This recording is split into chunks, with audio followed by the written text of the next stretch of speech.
ఇప్పుడు మనం 2024 సంవత్సరం రాబోయే ఎలక్షన్లో అండి రాజమహేంద్రవరం పట్నం ఆదిరెడ్డి వాసు తెలుగుదేశం పార్టీ సభ్యులు అలాగే వైసీపీ పార్టీ సభ్యులు మార్గాని భరత్రామ్ గారి జ్యోతిషబలం ఎలా ఉందో భూతభవిష్యత్తు వర్ధమానం ఎలా ఉందో ఎవరి విజయయోగం ఉందో ఎవరిది అపజయయోగం ఉందో మన జానకిరామ్ని అడిగి చూద్దామండి. ఆ జానకిరామ్ ఆదిరెడ్డి వాసు గారి పేరు మీద మార్గాని భరత్రామ్ గారి పేరు మీద కూటమి తరపు నుంచి ఆదిరెడ్డి వాసు గారి పేరు మీద వైసీపీ తరపు నుంచి మార్గాని భరత్రామ్ గారి పేరు మీద చూడాలంటే మాత్రం సీతారామచంద్రుడు వచ్చినండి. కానీ ముఖ్యంగా మాత్రం వారి జాతకంలో చూడాలంటే ఇద్దరికి మాత్రం సరి సమాన యోగ బలం ఉందండి. విఘ్నేశ్వరుడు వచ్చిండు, షిరిడి సాయిబాబా వచ్చిండు.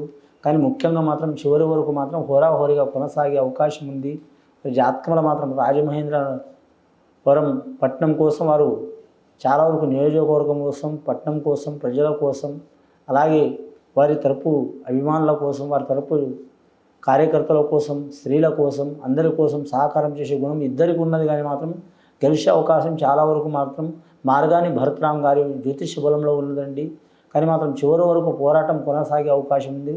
వైసీపీ నేత మార్గాని భరత్రామ్ గెలిచే అవకాశం ఉందండి.